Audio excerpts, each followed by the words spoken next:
నమస్కారం మేడం. నమస్తే అండి, శాంతకుమార్ గారు. మేడం, సహజీవనం అంటే ఏంటి? ఈ యూత్ గాని అధిక వర్గాలను కానీ ఎక్కువ ఆకర్షితులవుతున్నారు. దీనికి కారణాలు ఏంటి మేడం? అసలు సహజీవనం అంటే పెళ్లి కాకుండానే యువతి యువకులు కలిసి జీవించడం. ఒక రూఫ్ కింద అబ్బాయి అమ్మాయి కలిసి జీవించడం అనేది సహజీవనం అని చెప్తున్నారు. అబ్బాయి అమ్మాయే కాదు, ఏజ్డ్ వాళ్ళు కూడా కలిసి జీవిస్తున్నారు, దానికి కూడా సహజీవనమే అంటున్నారు. అయితే దానికి ఎక్కువ అవ్వడానికి కారణం ఏంటంటే, స్టూడెంట్స్ లో అయితే ఏమవుతుందంటే, వాళ్ళ చదువు అయిపోయేసరికి 30 years వస్తున్నాయి. 30 years వరకు వాళ్ళు వాళ్ళ హార్మోన్స్ ప్రభావం కావచ్చు, లేకపోతే మానసిక అవసరాలు కావచ్చు, వాటి వల్ల స్త్రీ పురుషులకి ఒకరికొకరికి అవసరం ఏర్పడుతుంది. ఆ 30 years అయిపోయి జాబ్ లో సెటిల్ అయ్యి పెళ్లి చేసుకునే వరకు కూడా ఈ హార్మోన్స్ అనేవి వాళ్ళని నిలకడగా ఉండనివ్వవు. కాబట్టి ఒక అండర్స్టాండింగ్ వద్దాము, కలిసి జీవిస్తే అనేసి ఆలోచనతోటి స్త్రీ పురుషులు, అబ్బాయిలు అమ్మాయిలు కలిసి జీవించడానికి ఇష్టపడుతున్నారు. ఇది ఎక్కువగా హయ్యర్ సొసైటీలో ఉండడానికి కారణం ఏంటంటే, బాగా చదువుకున్న వాళ్ళలోనే ఇది ఎక్కువగా ఉంటుంది. పల్లెటూళ్ళలో కానీ డిస్ట్రిక్ట్ లెవెల్లో కానీ చాలా తక్కువ. బాగా చదువుకున్న పిల్లలు, బాగా మెంటల్ మెచ్యూరిటీ వచ్చేసిన పిల్లలు ఈ సహజీవనాన్ని ఎంకరేజ్ చేస్తున్నారు. వాళ్ళు కూడా ఫాలో అవుతూ ఉన్నారు. మరి ఇది ఎంతవరకు వెళ్తుంది అనేది ఆలోచించాల్సిన విషయమే. ఇప్పుడు రీసెంట్ గా ఆంధ్రలో గాని ఈ అమ్మాయిలు ఎక్కువ బ్లాక్ మెయిలింగ్ కూడా ఇది చేసుకొని చేస్తున్నారు కదా మేడం. ఇది అమ్మాయిలకి ఇది దెబ్బేనండి. ఎందుకంటే సహజీవనానికి అబ్బాయి అమ్మాయి ఇద్దరు కమిట్ అవుతారు, కానీ బ్రేకప్ వచ్చాక అమ్మాయి ఎక్కువ డ్యామేజ్ అవుతుంది. ప్రెగ్నెన్సీ రావడం వల్ల కానీ, లేకపోతే ఒక అబ్బాయిని కమిట్ అయ్యాక ఇంకో అబ్బాయి వైపు మళ్ళీ ఎందుకు, అమ్మాయి కొంచెం సిద్ధంగా ఉండదు. అబ్బాయి సిద్ధంగా ఉన్నంత ధైర్యంగా అమ్మాయి ఉండదు, సెంటిమెంటల్ గా ఆలోచిస్తుంది. కాబట్టి కనుక ఈ సహజీవనం అనేది బ్రేకప్ లో లాస్ అయ్యేది అమ్మాయే అండి. అమ్మాయిలు జాగ్రత్తగా ఉండాలి ఈ విషయంలో. మరి ఈ సహజీవనంలో ఉండే వాళ్ళకు పబ్లిక్ లో ఏం చెప్పుకుంటారు మేడం? సాధారణంగా పబ్లిక్ కి తెలియనివ్వరు. పబ్లిక్ అంటే కామన్ పీపుల్ కి తెలియనివ్వరు. లోపలే మెయింటైన్ చేసుకుంటారు. ఫ్రెండ్షిప్ అని పేరు పెడతారు దానికి. లోపలే మేనేజ్ చేసుకుంటారు. ఒకవేళ ఎవరైనా క్వశ్చన్ చేసినా గానీ వాళ్ళు మేము సహజీవనంలో ఉన్నాము, మేము లివింగ్ టుగెదర్ లో ఉన్నాము అనుకోవడం కూడా ఇప్పుడు ఒక ఫ్యాషన్ అయిపోయింది. దానికి వాళ్ళేం సిగ్గుపడడం లేదు. ఓపెన్ గానే చెప్తున్నారు లివింగ్ టుగెదర్ లో మేము ఉన్నాము అనేసి. ఇప్పుడు సింగిల్ అపార్ట్మెంట్స్ కూడా కట్టేటప్పుడు ఈ సహజీవనం చేసే పిల్లలు రెంట్కి తీసుకునే విధంగా సింగిల్ బెడ్రూమ్, హాల్, కిచెన్ తో ఈ సహజీవనాలకు సరిపోయేంతగా కన్స్ట్రక్షన్ చేయడము, వాళ్ళకి ఎక్కువ రెంట్కి ఇవ్వడానికి ట్రై చేయడం. ఎందుకంటే వాళ్ళు ఎక్కువ ఇస్తారు రెంట్. అబ్బాయి అమ్మాయి ఇద్దరు ఎంప్లాయీస్ అయి ఉంటారు, మంచి హైయర్ పొజిషన్ లో ఉన్న వాళ్ళే దీంట్లోకి వస్తారు కాబట్టి రెంట్స్ బాగా ఇస్తారు. వాళ్ళిద్దరు ఉంటారు కాబట్టి అలా జరుగుతూ ఉంది. వీళ్ళకు రిలేషన్షిప్ లో ఏదైనా సమస్యలు వస్తే వాళ్ళు ఎట్లా పరిస్థితి? బ్రేకప్. ఇదేమంతా అనుబంధాలతోటి, బంధాలతోటి, సెంటిమెంటల్ తోటి కూడిన సంబంధం కాదు. సహజీవనం ఒకరినొకరు అండర్స్టాండ్ చేసుకుంటారా లేదా అనేది టెస్టింగ్. కాబట్టి ఏదైనా గొడవ వచ్చింది అనుకోండి, ఇమ్మీడియట్ బ్రేకప్ అంతే. కలిసి జీవించడానికి ఎవరిని అడగలేదు, బ్రేకప్ కూడా ఎవరిని తీసుకురారు, వాళ్ళంతటా వాళ్ళే బ్రేకప్. అయితే ఆ బ్రేకప్ లో అబ్బాయి కంటే అమ్మాయి బాగా లాస్ అవుతుందండి, సైకలాజికల్ గా కానివ్వండి, ఫిజికల్ గా కానివ్వండి. ఈ సహజీవనాలు, ఈ బ్రేకప్ లో అమ్మాయిలకి పెద్ద దెబ్బే. లేదు మేడం, మీరు మీ అనుకున్న పాయింట్ ఆఫ్ లో ఓకే, కానీ ఈ రోజులలో బాయ్సే ఎక్కువ ఇదవుతున్నారు అనేది ఈ ట్రెండింగ్ లో చూస్తున్న కొన్ని వీడియోస్. ఎలా అవుతారండి ఈ స్త్రీ పురుష సంబంధాల మధ్య బాయ్స్ కన్నా అమ్మాయిలే ఎక్కువ డ్యామేజ్ అవుతారు. అది బాయ్స్ కి అంత సెంటిమెంటల్ బైండింగ్ ఉండదండి. ఏదో ఎంజాయ్ చేస్తారు, వెళ్ళిపోతారు అంతవరకే. కానీ ఆ అమ్మాయి వెళ్ళిపోతే నేను బ్రతకలేను అనే స్థితిలో అబ్బాయి ఉండడు. అయితే అబ్బాయి వెళ్ళిపోతే ఉండలేని స్థితిలో అమ్మాయి ఉంటుంది, ప్రెగ్నెన్సీ భయం ఒకటి ఉంటుంది. ఈ భయాలేవి అబ్బాయికి ఏమి ఉండవు కాబట్టి అబ్బాయి కంటే అమ్మాయి ఎక్కువ సఫర్ అవుతుందండి బ్రేకప్ లో వాటిలో కలిసి. మేడం గారు, సుప్రీంకోర్టు జడ్జిమెంట్ గురించి మహిళల మీద మీరేం చెప్తారు? సుప్రీంకోర్టు ఇచ్చిన జడ్జిమెంట్ నాకు అసలు నచ్చలేదండి.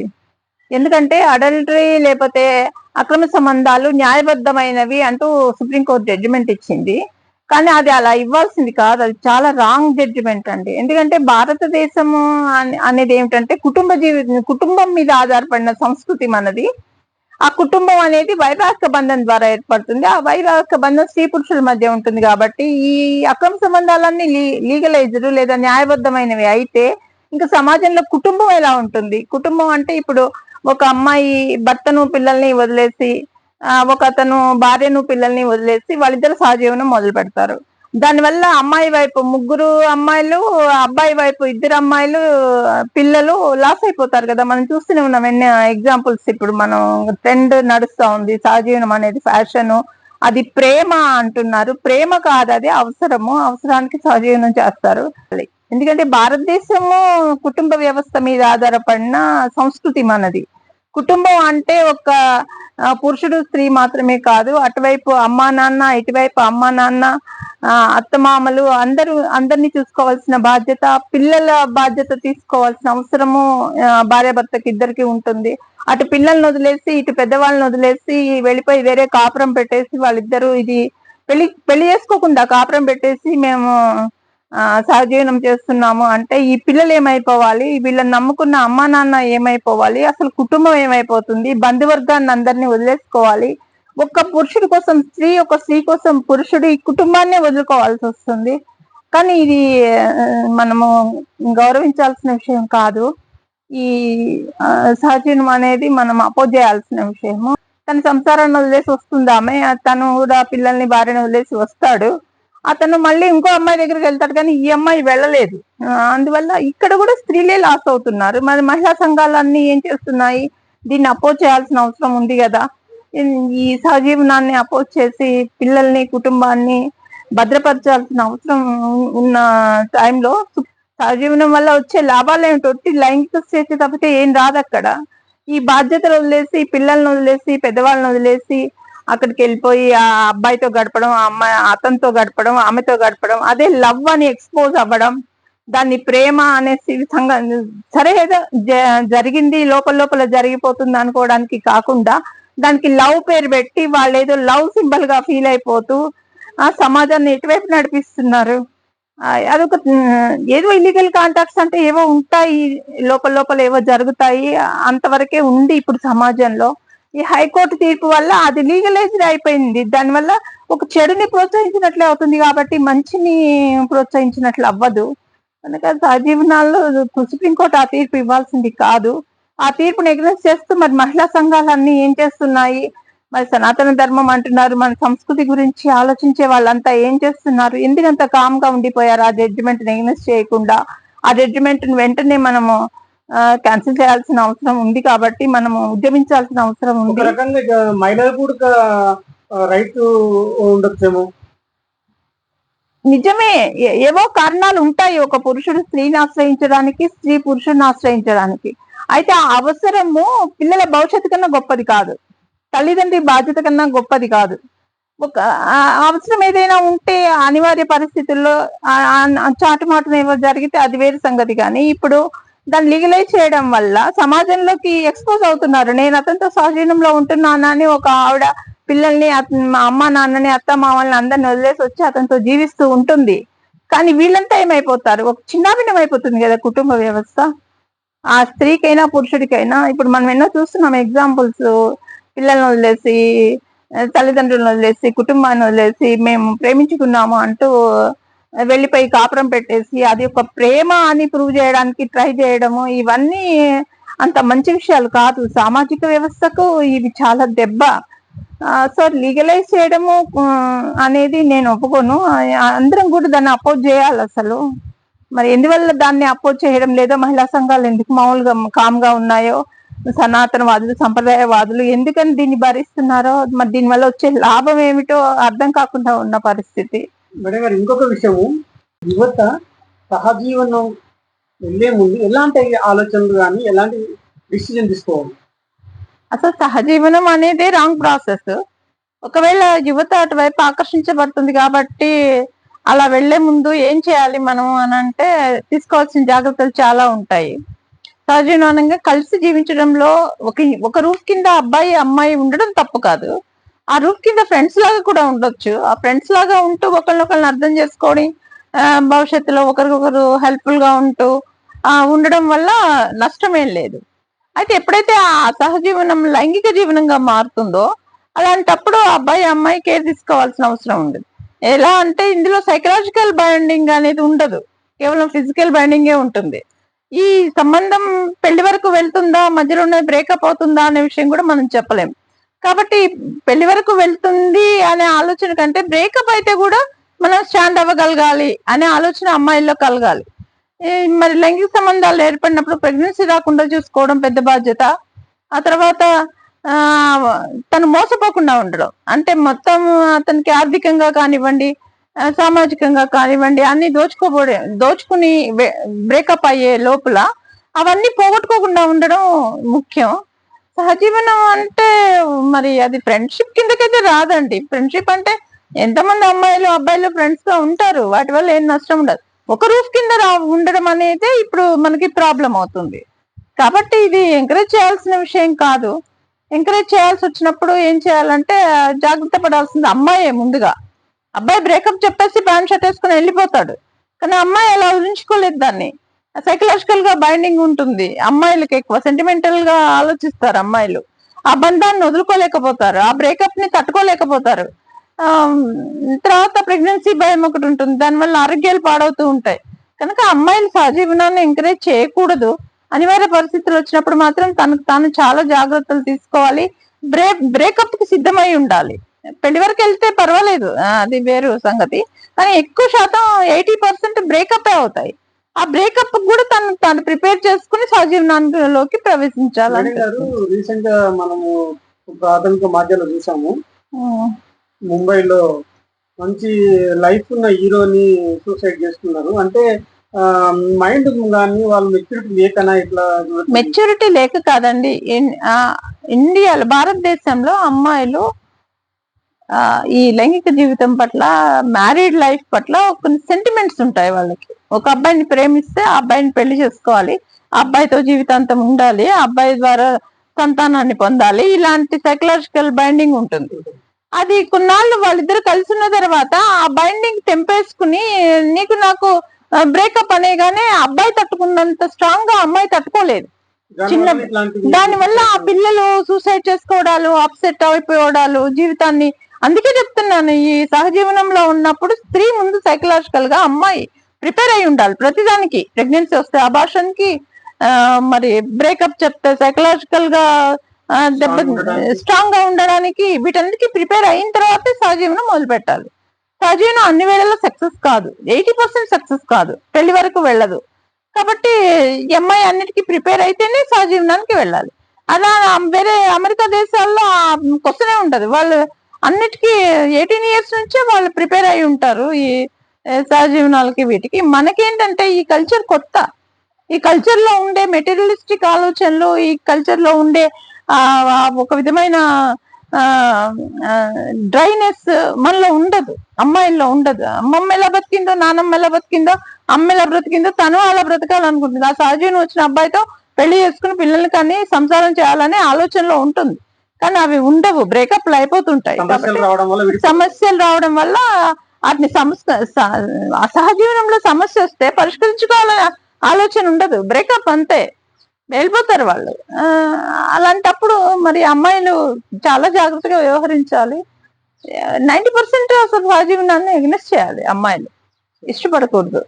ఇష్టపడ్డారనుకోండి ప్రిపేర్ అయ్యి ఇవన్నిటికి ప్రిపేర్ అయ్యి అబ్బాయి ఎలా ఫ్రీగా వదిలేసి వెళ్ళిపోతాడో అమ్మాయి కూడా అలా ఫ్రీగా వదిలేసి వెళ్ళిపోగలగాలి. అప్పుడే సహజీవనం సక్సెస్ అవుతుంది. సహజీవనం వల్ల ఉపయోగాలు ఏంటి? ఉపయోగాలు ఏమి లేవండి, సహజీవనమే తప్పు. ఉపయోగాలు ఏమిటంటే ఒకరికొకరు హెల్ప్ఫుల్ గా ఉంటారు. అబ్బాయి అమ్మాయికి, అమ్మాయి అబ్బాయికి. అబ్బాయిలు చేసే పనులు కొన్ని, అమ్మాయిలు చేసే పనులు కొన్ని ఉంటాయి. కాబట్టి అబ్బాయి పనులు అబ్బాయి నెరవేరుస్తూ, అమ్మాయి పనులు అమ్మాయి నెరవేరుస్తూ ఇద్దరు కలిసి ఒకరికొకరు సాయంగా ఉంటారు. అయితే అమ్మాయిలు ఎక్కువ ఉపయోగపడతారండి అబ్బాయిలకి. అబ్బాయిలు కొంచెం వంట చేయడం, బాధ్యత భారతదేశం అమ్మాయిలు పుట్టుకతోటే బాధ్యతగా పెరుగుతారండి. బాధ్యతలు తీసుకుంటారు, కుటుంబ బాధ్యతలు అన్ని తీసుకుంటారు కాబట్టి ఉపయోగపడతారు. ఇంటికి దగ్గర ఇంటి పనులు ఇంకా అన్ని ఒక ఇల్లాలు లాగానే ఉండిపోయి అలాగే బైండ్ అయిపోయి బ్రేకప్ అయినప్పుడు చితికిపోయి ఆత్మహత్యలు చేసుకుని ఇవన్నీ అమ్మాయిల తరఫు నుంచి వస్తున్న ప్రాబ్లమ్స్ ఎక్కువ. అయితే ఒకటి ఏంటంటే కొంచెం మాఫ్ చేయండి. మీరు ఎట్లా చూస్తారు? ఇప్పుడు అమ్మాయి ఎక్కువ నష్టపోతుంది అని అంటున్నారు, అమ్మాయి తీసుకోవాల్సిన జాగ్రత్తలు ఏంటి? అది సైకలాజికల్ గా ప్రిపేర్ అయి ఉండాలి. అసలు సహజీవనం ఎందుకండి, పెళ్లి చేసేసుకోవచ్చు చక్కగా. వాళ్ళ అమ్మా నాన్నని అడిగి నాకు మ్యారేజ్ ఏజ్ వచ్చింది, నా నీడే బాయ్ అనేసి పెళ్లి చేసుకుంటే అబ్బాయి ఎంతో హెల్ప్ఫుల్ గా ఉంటాడు కదా, హస్బెండ్ గా ఉంటాడు. ఆ కుటుంబం అంతా నలుగురు నీకేమైనా ప్రాబ్లం వచ్చింది అనుకోండి, పెద్దవాళ్ళంతా ఇన్వాల్వ్ అవుతారు, మాట్లాడతారు. ఈ సహజీవనంలో ఎవరి హెల్ప్ ఉండదండి. ఓన్ డెసిషన్ తీసుకోవాలి, చెప్పరు. చెప్పిన ఫ్రెండ్స్ కి వాళ్ళకి తెలిసినా వాళ్ళేం హెల్ప్ చేయలేని స్థితిలో ఉంటారు. కాబట్టి అలా ఉంటుంది. అమ్మాయిలు, మహిళా సంఘాలు వ్యతిరేకించాలండి దీన్ని. ఎందుకంటే అమ్మాయిలు ఎక్కువ నష్టపోతున్నారు, అమ్మాయిలు ఎక్కువ ఆత్మహత్యలకు గురవుతున్నారు, డిప్రెషన్ కి వెళ్ళిపోతున్నారు, సైకలాజికల్ ప్రాబ్లమ్స్ వస్తున్నాయి. మరి వీటిని అధిగమించాలి అని అంటే అసలు ఈ ముందు ఈ సుప్రీం కోర్టు జడ్జిమెంట్ ని అగెనెస్ట్ చేయాలండి, దాన్ని ఆపేయాలి. అసలు ఈ జడ్జిమెంట్ ఇప్పుడైనా ఆపమనేసి సుప్రీంకోర్టు ఎగనెస్ట్ గా మనం అందరం ఉద్యమించాలి. ఈ ఉద్యమించకపోతే మన సమాజం కూడా అమెరికా సమాజం అయిపోతుంది. మనం ఒకరికొకరు ఉండము. పెద్దవాళ్ళంతా ఓల్డేజ్ హోమ్ కి, పిల్లలంతా హాస్టల్స్ కి. అసలు పిల్లలు నన్ను అడిగితే తండ్రి వెళ్ళి వేరే ఆమెను పెళ్లి చేసుకున్నాడు, తల్లి వెళ్ళి వేరే అతనితో సహజీవనం చేస్తోంది, తండ్రి వెళ్ళి వేరే అమ్మాయితో సహజీవనం చేస్తున్నారు. ఇప్పుడు వీళ్ళకి అమ్మా నాన్న అని ఎవరిని పిలవాలి? నాన్న ఎవరు? ఇతని నాన్న, అతని నాన్న, ఈ అమ్మాయి అమ్మ, ఆ అమ్మాయి అమ్మ, ఎవరిని? ఆ పిల్లలు ఏమైపోతారు అసలు సైకలాజికల్ గా? అలా పిల్లల్ని అలా వదిలేస్తే ఆ పిల్లలు ఎలాంటి పిల్లలుగా తయారవుతారు? సరైన బ్రాటప్ ఉండదు, హాస్టల్స్ లో పెరుగుతారు. ఏమైపోతారు వాళ్ళంతా? వాళ్ళ కుటుంబ వ్యవస్థ ఏమైపోతుంది? సమాజం ఏమైపోతుంది? ఫస్ట్ అది కాకుండా పెద్దవాళ్ళు ఏమైపోతారు? వాళ్ళు ఓల్డేజ్ లో జీవితం అంతా శ్రమపడి ఓల్డేజ్ వచ్చాక తమ పిల్లలు తమను చూడాలని కోరుకుంటారు వాళ్ళు. అలాంటి ముసలి వాళ్ళని వదిలేసి నువ్వు ఒక అబ్బాయితోనో అమ్మాయితోనో వెళ్ళిపోతే ఆ ముసలి వాళ్ళు ఏమైపోవాలి? వాళ్ళు ఎట్లా బ్రతకాలి? వాళ్ళని ఓల్డేజ్ హోమ్స్ లో పెడితే మనకి అంత వసతిగల ఓల్డేజ్ హోమ్స్ మనకు చాలా తక్కువ. అది సైకలాజికల్ నీడ్ ఉంటది, తన పిల్లలు తన చుట్టూ ఉండాలని ఆ వయసులో వాళ్ళు కోరుకుంటారు. వాళ్ళందరినీ వదిలేసి, వాళ్ళందరినీ గాలికి వదిలేసి, అమ్మా నాన్నను అత్తమామను గాలికి వదిలేసి, పిల్లల్ని గాలికి వదిలేసి, కేవలం ఒక సంతృప్తి కోసం, ఒక ఎగ్జైట్మెంట్ కోసం అనేసి సహజీవనం అంటూ చేయడం పనిచి దాన్ని సహజీవనాన్ని ఒక లవ్ గా చూపిస్తున్నారు. అదొక త్యాగం లాగా, అదొక గొప్ప తపస్సు లాగా, మేము సహజీవనం చేస్తున్నాం అని చెప్పుకోవడం పెద్ద గ్రేట్ లాగా దాన్ని అలా ఫీల్ అవుతున్నారు. అది కాదండి, అది గొప్పతనం కాదు. ఒక స్త్రీ గాని పురుషుడు గాని బాధ్యతగా బ్రతికినంత కాలమే గొప్పవాడవుతాడు. ఏ రోజైతే బాధ్యతలు వదులుకొని ఫ్రీ బర్డ్ లాగా ఎగిరిపోతాడో అటువంటి వ్యక్తులు సమాజానికి అనవసరం. సమాజం విచ్ఛిన్నం అయిపోతుంది, సామాజిక వ్యవస్థ దెబ్బతింటుంది. ఏవో అనివార్య కారణాల వల్ల ఏవో ఉన్నా ఈ లీగలైజ్ చేయబడినంత దృఢంగా ఉండక్కర్లేదు. కొన్ని మన ధర్మశాస్త్రం కూడా కొన్ని అనివార్య కారణాల వల్ల ఇలాంటి అక్రమ సంబంధాలని కొనసాగించవచ్చు, కొన్ని అనివార్య కారణాల వల్ల అని అంటుంది. అలాంటివి వేరు లోపల జరుగుతాయి, అస్సలు జరగకుండా లేదు. సమాజంలో అవి ఉన్నాయి, ఇవి ఉన్నాయి. కానీ ఇంత సామాజికంగా ఇంత సుప్రీంకోర్టు జడ్జిమెంట్ ని ప్రతి ఒక్కరూ ఆలోచించండి. నేను నా మాటలు విన్నాకైనా supreme court judgement is wrong judgement, అలాంటిది భారతదేశానికి వర్తించదు. దాన్ని వెంటనే ఆపాల్సిన అవసరం ఉంది మన భారతీయులందరికీ. అభిప్రాయాలు సహజీవనంపై ఒక ఉద్దేశం చెప్పడం మా ఛానల్ కి థ్యాంక్ యూ మేడం. ఓకే అండి, శాంతికుమార్ గారు చక్కగా వచ్చిన అభిప్రాయం తెలుసుకున్నారు.